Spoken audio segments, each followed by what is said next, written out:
அனைவருக்கும் வணக்கம். சமீபத்தில் நடந்த சாதி பெருமை எனும் புத்தக வெளியீட்டு விழாவில் அண்ணன் திருமாவளவன் அவர்கள் 26 தேர்தல் கூட்டணி குறித்தும் அப்புறம் திமுக ஆட்சியில் நடந்த கசப்பான சம்பவங்கள் குறித்தும் அவர் மனசுல உள்ள ஆதங்கத்தை கொட்டி தீர்த்திருக்காரு. அது குறித்து தான் அந்த காணொலியை நம்ம தெளிவா பார்க்க போறோம். இந்த காணொலியை நம்ம பேசுறதுக்கு முன்னாடி அண்ணன் அப்படி என்னத்தை தான் பேசியிருக்காருன்னு உங்களுக்கு ஒரு வீடியோ காமிச்சிருவோம். சாதியவாதிகள்லாம் என்ன இவர் பொதுவான தலைவர் கிடையாது, இவர் தலித் அப்படின்னு ஒதுக்கி முத்திரகத்தை பாக்குறான். தலித்துகளிலே இருக்கிறவன்லாம் எங்களெல்லாம் தலித்துன்னு சொல்லக்கூடாது, திருமாவளவன் பறையன் அப்படின்னு முத்திரகத்தை பாக்குறான். பறையர்களே பிழைப்புவாதிகள் என்ன பண்றான், இவர் பறையரே இல்ல, பறையருக்கு எதிரி அப்படிங்கிறான். இதெல்லாம் ஏன் சொல்றான்னா, நான் பெரியாரின் பிள்ளையாக இருப்பதுதான் காரணம். நான் திமுகவை ஆதரிக்கிறேன்னா அதுக்கு திமுகவோட இருந்து நம்ம பதவி பெறலாங்கிறதுக்காக இல்ல, நான் பெரியார் பாசறையில் பயின்றவன் என்பதனால் திமுகவை நான் ஆதரிக்கிறேன், அவ்வளவுதான். Very simple. உடனே திமுகவுக்கு கொத்தடிமை, திமுகவுக்கு 2 சீட்டு 3 சீட்டு அது கூட உன்னால வாங்க முடியாம தான் நீ கிடைக்கிற வெளியில ஒரே ஒரு கவுன்சிலர் சீட்ல கூட உன்னால ஜெயிக்க முடியல. அதுல என்ன பெருமை? பாலிடிக்ஸ்ல ஸ்ட்ராட்டஜி தான் முக்கியம். யாரோட கூட்டணி சேரணும், எப்படி வெற்றி பெறணும், எப்படி அதிகாரத்தை பகிர்ந்து கொள்ளணும் அப்படிங்கறதா ஸ்ட்ராட்டஜி. அந்த அடிப்படையில் தான் இன்னைக்கு தமிழ்நாட்டு அரசியல் வரலாற்றில், தென்னிந்திய அரசியல் வரலாற்றில் இதுவரையில் நிகழ்த்த முடியாத சாதனையை விடுதலை சிறுத்தைகள் கட்சி நிகழ்த்தி இருக்கிறது. அண்ணன் திருமாவளவன் அவர்கள் என்ன சொல்றாருன்னா, சில சாதியவாதி எல்லாம் அவரை தலித்துக்கான தலைவரா பாக்குறாங்க, அவர் பொது தலைவரா பார்க்கலையாம். இதை யார சொல்றாருன்னா, அவர் கூட்டணியில் இருக்க கட்சி அண்ணன் திமுகவே அவர் கூட்டணியில் இருந்துகிட்டே இப்போ திமுக மேல உள்ள ஆதங்கத்தெல்லாம் வெளிக்கொட்டுறாரு. எப்படி பாத்தீங்கன்னா, திமுக திருமாவளவன் நீங்க எல்லாம் பொது தொகுதிக்கு ஆசைப்படலாமா என்று கேட்ட கட்சி திமுகவே. இதை நம்ம சொல்லலை. விசிக கட்சியோட துணை பொதுச்செயலாளர் அண்ணன் வன்னியரசு அவர்களே கருணாநிதி சொன்னாருன்னு சொல்றாரு, நீங்க எல்லாம் பொது ஆசைப்படலாமா என்னன்னு கருணாநிதி கேட்டாருன்னு அண்ணன் வன்னியரசு அவர்கள் சொல்றாரு. இது மட்டும் இல்லாம இது வரைக்கும் நடந்த தேர்தலில் எல்லா தேர்தலையும் விசிக கட்சிக்கு கொடுத்த தொகுதி எல்லாமே தனி தொகுதி. எப்பயாச்சும் நீங்க பொது தொகுதியில நின்றுருக்கீங்களா? அப்ப அண்ணன் திருமாவளவன் அவர்கள் ரொம்ப நாளா மனசுக்குள்ள வச்சிருந்ததை இன்னைக்கு ரொம்ப வெளிக்கொட்டிட்டாரு.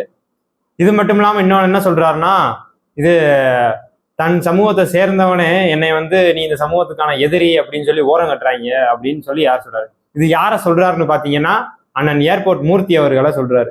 ஏன்னா சமீபத்துல விடுதலை சிறுத்தைகள் கட்சி செய்யற தவறுகள், அப்புறம் அவங்க செய்ய தவறுற விஷயங்கள், இதை பத்தி எல்லாத்தையும் அண்ணன் ஏர்போர்ட் மூர்த்தி அவர்கள் சமூக வலைதளங்கள்ல போட்டு உண்மையை உடைச்சிடுவார்.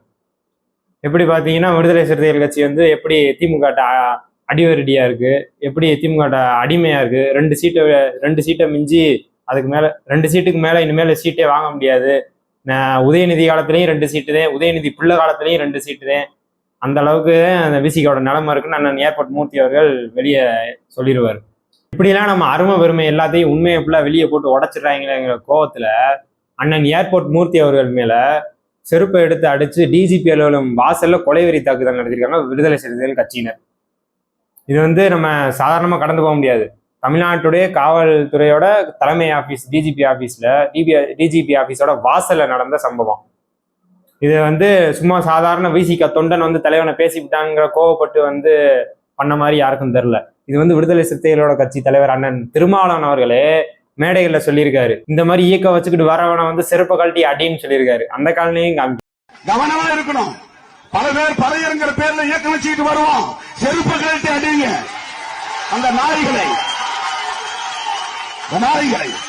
அவன் என்ன தெரியும், எந்த போராட்டத்தை நடத்திருப்பான். இன்னைக்கு சோசியல் மீடியா வந்தவொடனே எல்லாம் மேக்கப்.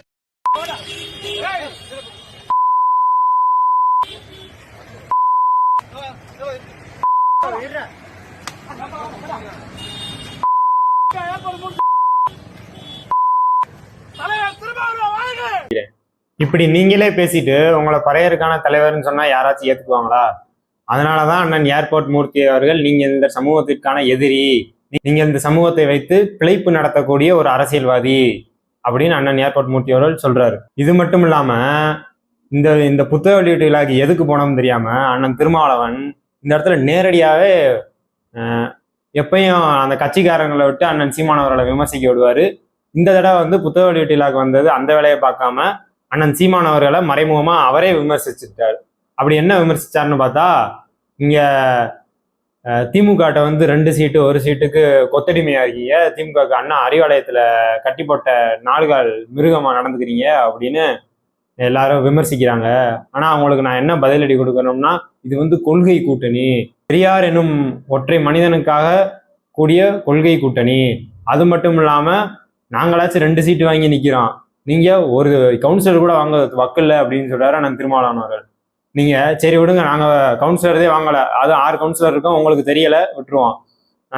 நீங்க 2 MP 4 MLA வச்சிருந்தீங்களே, அதிகாரத்தை பிடிச்சாதான் நம்ம வெற்றி அடைய முடியும் அப்படின்னு சொல்லிக்கிட்டு இருக்கீங்களே, அப்படி அதிகாரத்தை பிடிச்சு இது வரைக்கும் நீங்க என்ன செஞ்சீங்க? கவின் கொலைக்கு தனி சட்டம் நிறைவேற்றணும் போராடினீங்களா? அதுவும் இல்லை. தனி சட்டம் நிறைவேற்றணும்னு மாநில அரசிட்ட தான் கேட்கணும்.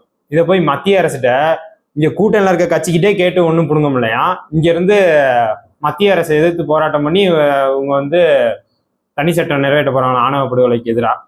சரி, அதை விட்டுருவோம். மேல்பாதிங்கிற கிராமத்துல கோயிலுக்குள்ள தாழ்த்தப்பட்ட மக்கள் வரக்கூடாதுன்னு சொல்லி இப்போ கோயிலே சீல் வச்சு பூட்டிட்டாங்க. இப்போ அது குறித்து அண்ணன் திருமாவளவன் எடுத்த நடவடிக்கை என்ன? அதுவும் இல்லை. தூய்மை பணியாளர்கள் போராடினாங்களே, அவங்களுக்கு ஆதரவாக நின்னாரா? அதுவும் இல்லை. இந்த மாதிரி எந்த போராட்டத்துல மக்களோட மக்களை நின்றுருக்கீங்க சொல்லுங்க? திமுக ஆட்சிக்கு வந்த 4 வருஷமா திமுகவுக்கு சொம்படிக்கிற வேலை மட்டும்தான் பார்த்துக்கிட்டு இருக்கீங்க. ஏர்போர்ட் மூர்த்தி அவர்களும் நாம் தமிழர் கட்சியினரும் சொல்றதுல என்ன தப்பு? சரி, நீங்க வந்து ஒன்றும் பண்ண முடியல.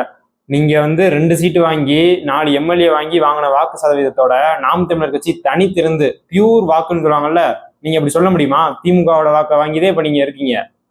அதே மாதிரி நாம் தமிழர் கட்சி வந்து 8% வாக்கு வாங்கி அங்கீகரிக்கப்பட்ட கட்சியா இருக்கு.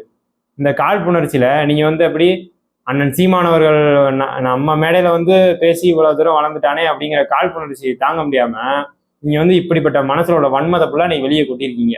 போற தேர்தலையாச்சும் பார்ப்போம், நீங்க 2 சீட்டு தானா இல்ல அதுக்கு மேல கூட சீட்டு வாங்குறீங்களா என்னன்னு பார்ப்போம். நான் எப்படி தக்காளி சோறு கூட 5 ரூபா வித்தது இப்போ 35 ரூபாய் ஆகி போச்சு. நீங்க இன்னும் 99ல இருந்து இப்போ வரைக்கும் 2 சீட்டை தாண்ட மாட்டேங்குது. வரப்போற தேர்தலையாச்சும் கூடுதா என்னன்னு பார்ப்போம். நன்றி.